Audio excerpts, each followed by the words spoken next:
kıymetli izleyicilerim ve takipçilerim. Alevle Mutfak Aşkına kanalıma ve mutfağıma hoş geldiniz.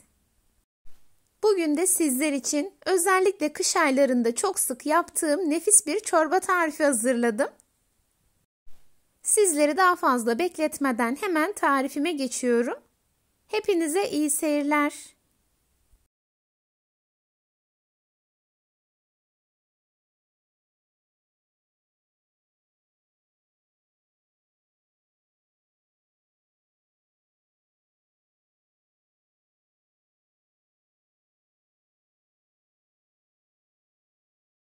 Tarifim için 2 adet kalçalı but kullanıyorum. Güzelce yıkadıktan sonra tencereye alıyorum. Daha sonra kabuklarını soyup kestiğim 2 diş sarımsağı içerisine ekliyorum. Aynı şekilde 2 adet kuru soğanı da soydum, 2'ye kestim, onu ekliyorum. 2 litre soğuk su ekliyorum.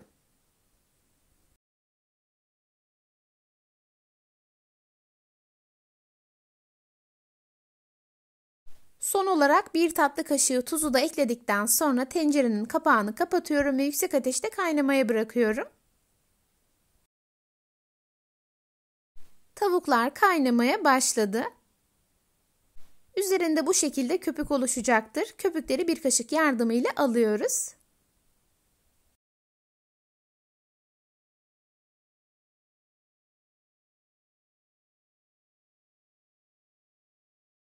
Tamamen köpükleri alarak temizledim. Daha sonra tencerenin altını kısık ateşe getiriyorum ve tavukları pişmeye bırakıyorum.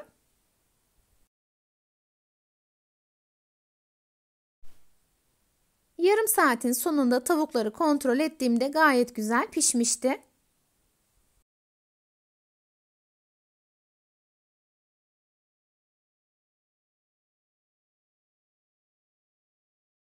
Güzelce pişen tavukları hemen ayrı bir tabağa alıyorum. Tavukların ilk sıcaklığı gittikten sonra didikleyeceğim.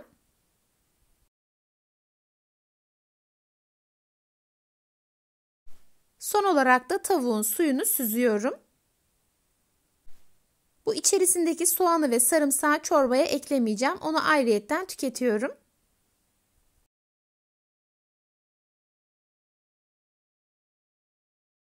Bir diğer taraftan da kabuğunu soyup güzelce yıkadığım havucu rendeliyorum.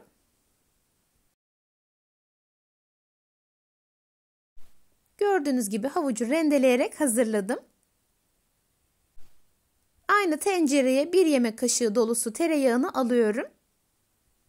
Yaklaşık 4 yemek kaşığı kadar sıvı yağ da alarak tereyağını erimeye bırakıyorum.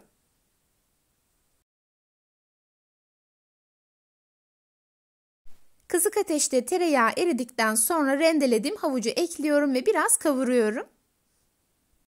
Böylece çorbama hem renk hem de lezzet katıyorum.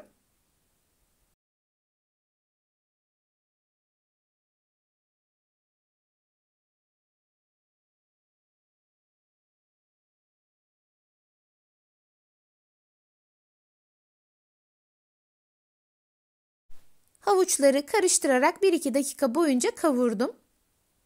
Şimdi içerisine süzdüğüm tavuğun suyunu ekliyorum. Ve yarım litre de sıcak su ekliyorum. Güzelce karıştırdıktan sonra tencerenin kapağını kapatıyorum ve yüksek ateşte kaynamaya bırakıyorum. Çorban bir tarafta kaynarken diğer yandan ben de tavuğu didikliyorum. Bu arada tarifimde kullandığım tüm malzemeleri videonun altındaki açıklama kısmına ölçüleriyle birlikte ekliyor olacağım. Oradan da bakıp faydalanabilirsiniz.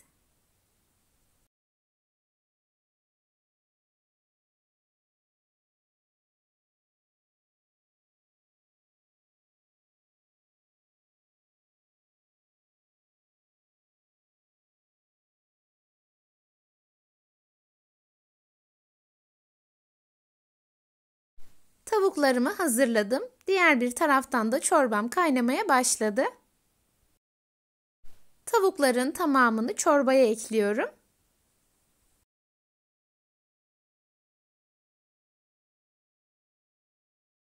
Daha sonra 1 çay bardağı tel şehriye ekliyorum.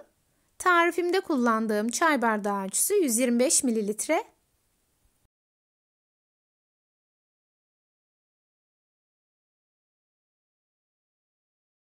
Güzelce karıştırdıktan sonra diğer bir taraftan hızlıca çorbamın terbiyesini hazırlıyorum.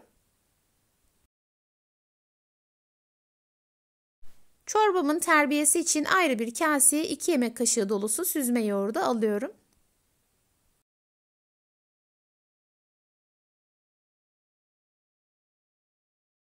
Sonrasında 1 çay bardağı su, 1 adet yumurta ve 2 yemek kaşığı unu ekleyerek tüm malzemeleri güzelce çırpıyorum.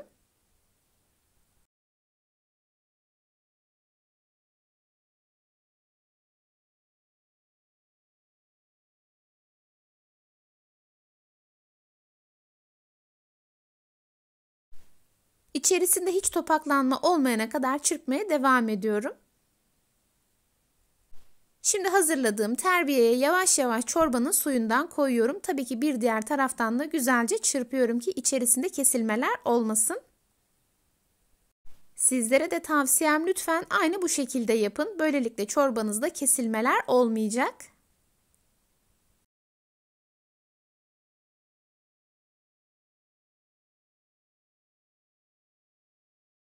Birkaç kepçe çorbanın suyundan ekledim ve güzelce çırptım.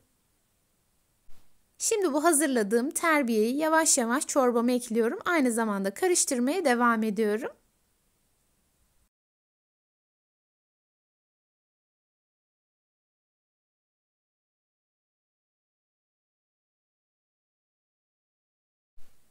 Terbiyenin tamamını ekledim ve güzelce karıştırdım. Tencerenin kapağını kapatıyorum ve kaynamaya bırakıyorum. Çorbamı ocaktan almadan önce şimdi diğer malzemeleri ekliyorum. İlk olarak 1 çay kaşığı tuz, 1 çay kaşığı karabiber ve birkaç dal doğradığım maydanozu ekliyorum.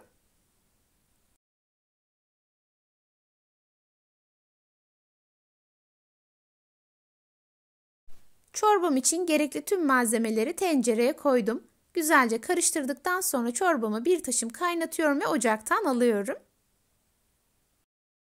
Rengi, kıvamı ve lezzeti gerçekten çok güzel oldu. Hazırladığım çorbayı bolca limon sıkarak servis ediyorum.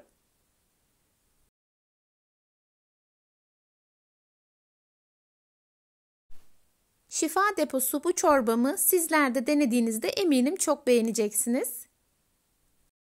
Gördüğünüz gibi terbiyeli çorba yapmak oldukça basit. Sadece dikkat edilmesi gereken birkaç tane detay var. Onları da zaten videomda sizler için paylaştım. Yine de aklınıza takılan bir şey olursa yorumlarınızı bekliyorum.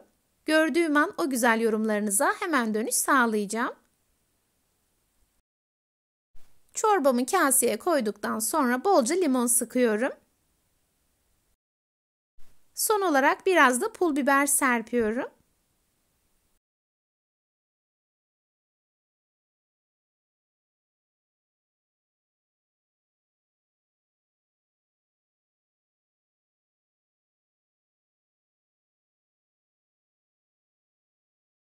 Gördüğünüz gibi çorbamda en ufak bir kesilme dahi yok. Tarifim tam ölçü ve garanti bir tariftir. İnşallah sizler de denediğinizde çok beğeneceksiniz. Sizler tarifimin son halini izlerken ben de sizlere veda etmiş olayım. Bugün yine çok güzel bir tarifimin sonuna geldim. Beni izlediğiniz için hepinize çok teşekkür ederim. Videomu beğendiyseniz beğenmeyi, hala kanalıma abone değilseniz bana destek olmak için abone olmayı ve yeni videolarımdan anında haberdar olmak için bildirim zilini açmayı unutmayın lütfen. O değerli ve güzel yorumlarınızı her zaman bekliyorum. Videolarımı görmesini istediğiniz arkadaşlarınızla paylaşabilirsiniz. Tarifimi yapıp deneyecek olan herkese şimdiden afiyet olsun. Bir sonraki tarifimde görüşmek ümidiyle. Kendinize çok iyi bakın. Hoşça kalın. Allah'a emanet olun.